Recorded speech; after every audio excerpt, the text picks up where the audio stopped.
Hey, bud. How you doing? I'm doing fine. How are you?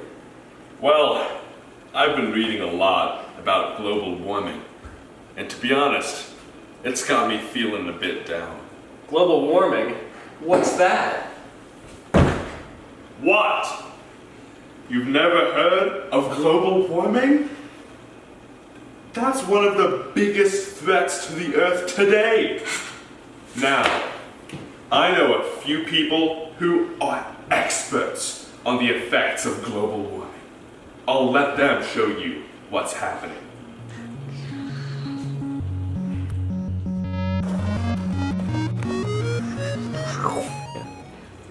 Hey Matt, I've noticed it's really hot outside.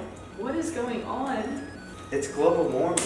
It's causing an increase in temperatures, increase in sea level, and which causes flooding. What are the other effects?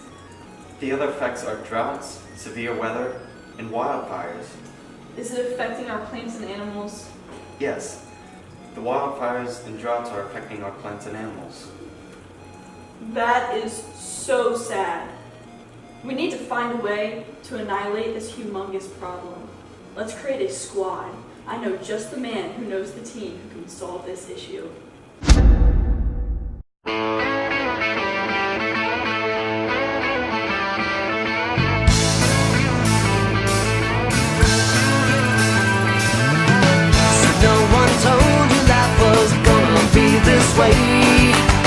Your job's a joke, you broke, your love life's the away.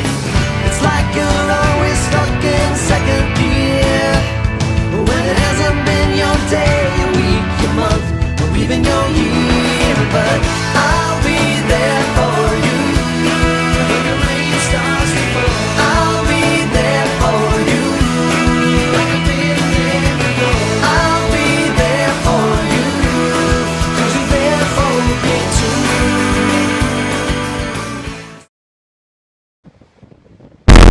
I just don't get it.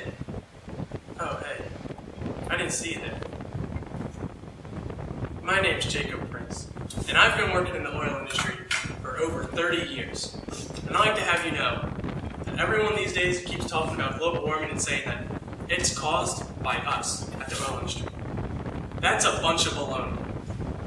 In the oil industry, there are no negative effects to the environment caused from us. Most cars today, everything that you guys go to work with, go to school with, they use gasoline as their fuel. We get that. That's our job. Without us, you couldn't do that. All these electric cars, they're going to stop being made real soon when everyone realizes that they're not cost effective and they just don't work as well. Oil is and will continue to be an essential part of the global economy. It's also a major impact on the U.S. economy. It has made over $1.3 trillion in the U.S. economy and produced over 10 million jobs as of 2015.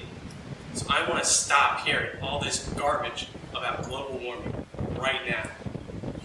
Hello, my name is Kaylee Rowland and I love society. Sociology is my passion, and escalating climate change has made its way into public awareness as a human activity-induced issue. I, as a sociologist, and my colleagues have had little to say regarding global warming as we are wary of accepting the claims of natural science. We are, however, aware that global warming poses a real threat to all life. In order to combat such forces, I plan to contribute to multidisciplinary research agendas, educate the public in hopes to increase public understanding, and utilize scientific evidence and technological advances. I'm John Galladay, and as a meteorologist, global warming is extremely important to me. As it turns out, only about half of my colleagues believe that global warming is a problem, according to a study by the American Meteorological Association. I know that global warming is an issue, though, because, as they say, the proof is in the pudding. By looking at weather records over the past 100 years, I've noticed some alarming trends. Since 1914, the average global temperature has increased by about 1.4 degrees Fahrenheit, according to NASA scientists. This simple temperature increase is not the most alarming effect of increased carbon dioxide emissions. The sea level has risen by about 6 inches over the past 100 years. Us meteorologists have also noticed a great increase in extreme weather. heat waves, droughts, blizzards, and rainstorms have been occurring with greater frequency, and this trend is expected to continue. An increase in lightning strikes has also been observed, with a 50% increase expected by 2100. There are also some who claim that this is just a natural warming period of the Earth, but the evidence for that claim is just not there. Global warming is certainly real, and this is not okay. Something decisive needs to be done to combat this trend. Hi, I'm Sam Warpinski, and I want you to know that agronomy and agriculture as a whole are the industries most impacted by global warming. Working as an agronomist means that I have to think of innovative solutions to the problems caused by global warming. There are two ways of coming up with solutions: mitigation and adaptation. Mitigation is changing to eliminate the cause at the source. On the contrary, adaptation is changing what we do to cope with or thrive in a new environment. One example of mitigation is developing and planting a new variety of rice, which is now one of the largest producers of methane in the world, that would produce a fraction of the current amount of methane. An example of adaptation is to seek different food sources, such as insects and crustaceans, which have increased protein density over other food sources, and produce far less greenhouse gases proportionate to protein produced. I'm Nick, and I'm a greenhouse technician, so I spend a lot of time in greenhouses when I'm on the job. And let me tell you, it gets hot in there. On a 100-degree day, a greenhouse can increase the temperature by 10 degrees. I'm practically melting. Now, I'd prefer to keeping the greenhouse temperature inside of the greenhouse, but unfortunately, that's what the Earth is coming to. With the greenhouse effect spreading around the world, our global temperature is increasing. The greenhouse effect happens when the sun's warmth is trapped by the planet's radiation, thus warming the atmosphere. This is caused by methane, nitrous oxide, and chlorofluorocarbons. All of these are produced by human activity.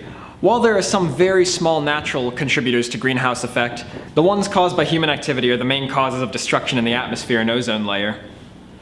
Steps have been taken to reduce the production of chlorofluorocarbons, and according to scientists from NASA, the ozone layer is actually healing. So the human race is on the right track to mend the damages, but we still have a ways to go if we were to stop the full effects of global warming.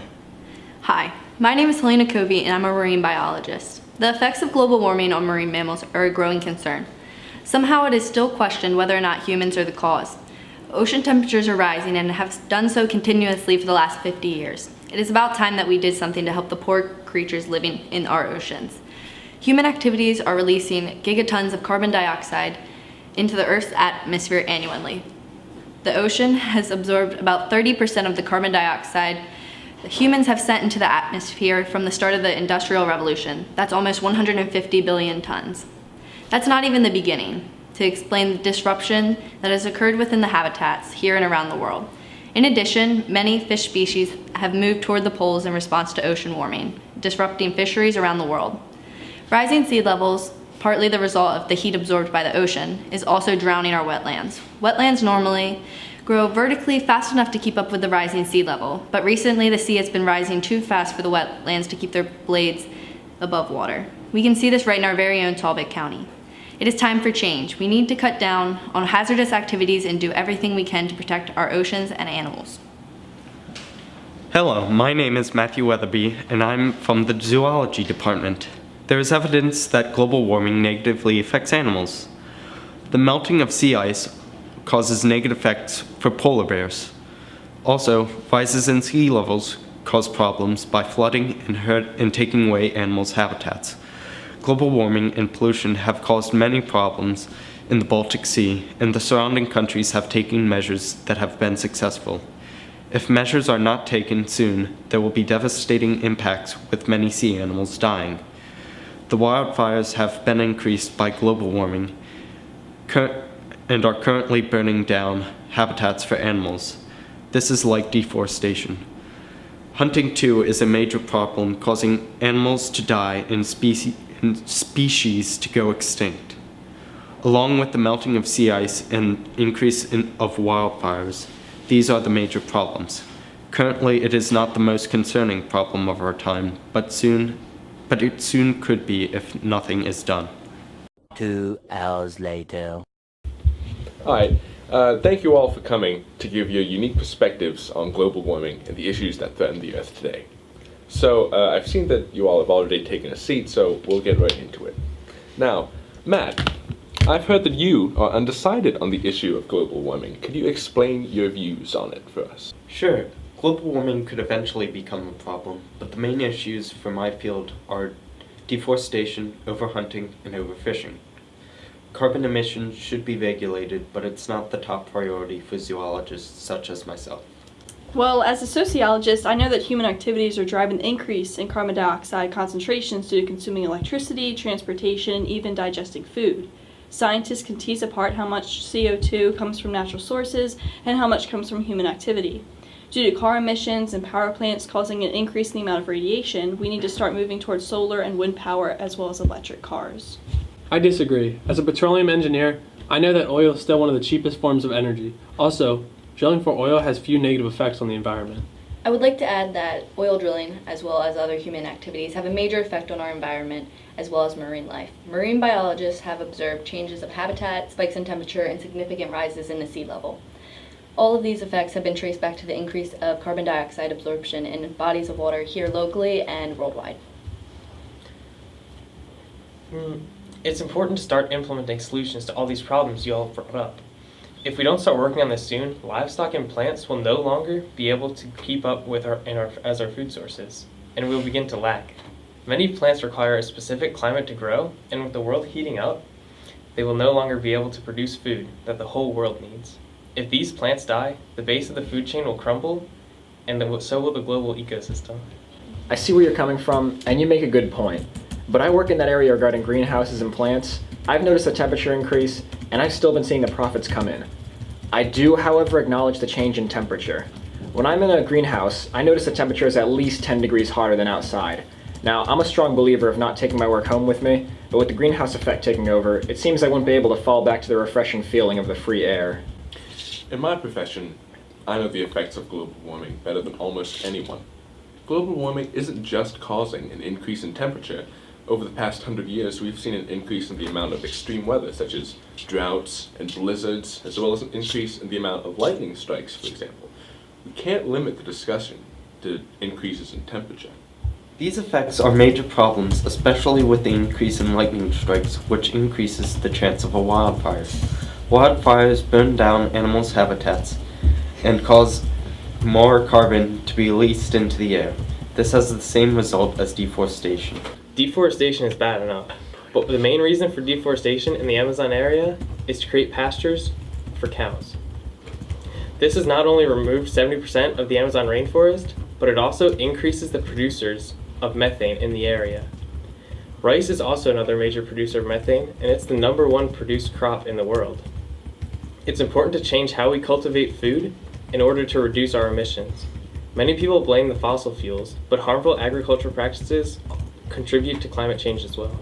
I completely agree, Samuel. Can I call you Sam? Please don't. Okay. Well, Samuel, I agree with you. I have been blamed as being one of the only causes of global warming, and I am tired of it.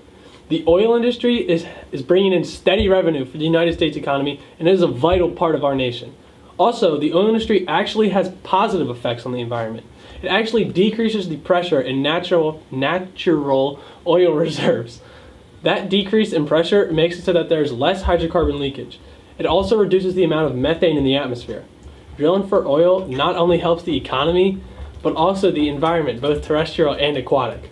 On the contrary, the environment is affected drastically. There's no denying it. Yes, oil does benefit the economy. However, the acidity of the seawater is increasing as a direct result of the rising carbon dioxide levels in the air. This is from modern human activities such as burning and extracting fossil fuels, which is done in the process of refining oils such as yours.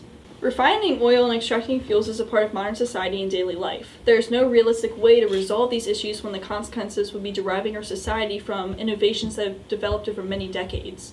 Humans do contribute to global warming, but they do so through simply living. Well, I disagree. We don't have to contribute to global warming in our everyday lives. One of the most reliable sources of energy is wind, for example. It's definitely expensive to set up, but once it is, it can quickly pay for itself over time. Additionally, it doesn't burn fossil fuels that otherwise hurt the environment. Countries like Sweden have already started replacing their fossil fuels with greener energies. It has an environmental performance index of 87.42, that's according to scholars at Yale University, and is ranked first in the world. The United States, on the other hand, is ranked 27th with an index of 71.19. There are definitely things that we could be doing to reduce our carbon footprint. I'm also with John. As a greenhouse technician, global warming doesn't really affect my job directly, but I see it everywhere I go because I'm cursed with the knowledge of comparison, you see. A simple solution, in my opinion, is just use a renewable energy source like solar panels or windmills. After seeing more of the facts, I do realize that global warming may be a bigger issue than I originally thought. However, switching to solar and wind power will not be a viable solution. Cars still do run on oil. You realize that, right? It is the most reliable and cheapest form of energy we have. Switching to renewable resources may be a solution in the distant future, but for now, it isn't going to work. I agree with you, Jacob. A possible solution could be educating the public in order to raise awareness and reduce oil and fossil fuel use without ridding of them completely. There are research agendas in which can be initiated, and sociologists can work with society as a whole in order to make sure that these plans go into effect. Many of the current ways that we obtain food are inefficient and cause greenhouse gases. A key part to creating a healthy and renewable environment is by producing food that does not harm the land around it. I encourage my colleagues to discover cleaner ways to feed our society and the earth. As marine biologists, my colleagues and I are encouraged to draw attention to the harmful effects of carbon dioxide producing activities. Although it may not seem like it, our goal still remains to educate the public on the effects of our oceans and their inhabitants. By avoiding these activities, we can slow the changes that are occurring at a rapid pace in our atmosphere. Wow. Thank you all for your great input. I'm happy that we've come to a consensus about global warming and the effects that it has on the Earth. Unfortunately, the burning of fossil fuels has become an integral part of the world's economy, and converting to other means of producing energy will be very difficult. We can do it though. Many of you have suggested great answers to this problem, but we can only succeed if the whole world comes together and works to solve it. I hope that you all leave here with the knowledge of what you need to do. Go in peace, glorifying the Lord by your life.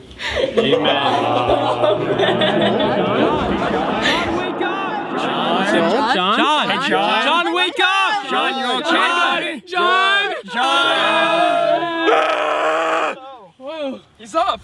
Man, guys, I just had a crazy dream. You won't believe it. Still use gasoline as their main mode to get around right now, as their main fuel. Almost heaven. West Virginia.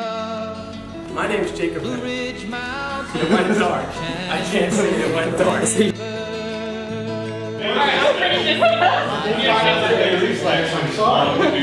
And the trees, younger than the mountains, growing like a breeze. Country road, take me home. What is next in the dialogue? I belong, West Virginia. Mountain mama, take me home. Wait, this isn't. All my memories. Here's us meteorologist. Oh man, let's do that again. Blah. Miner's lady. This increase is not the most alarming increase I can. Come on, John. I said, hey guys, today we're going to be talking about chemistry, and more importantly, we're going to be talking about climate change. Misty taste of moonshine, teardrop in my eye. Done. We good. Take me home to the place. This trend is expected to continue. Oh man, it went dark. There are two ways of coming up with solutions. Why is it recording that? So why would you? Oh my god. Oh my god. You just shook the microphone. Hi, I'm Sam Orpinski. And as an, why do you keep tilting it? It was set up perfectly.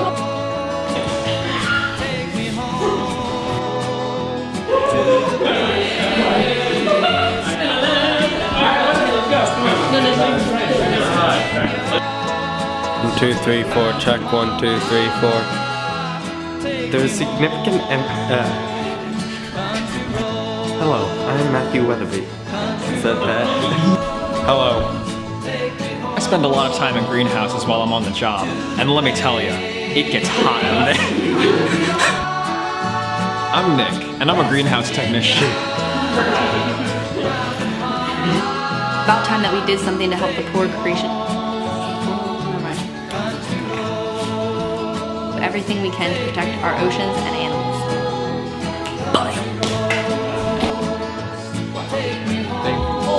Hold on.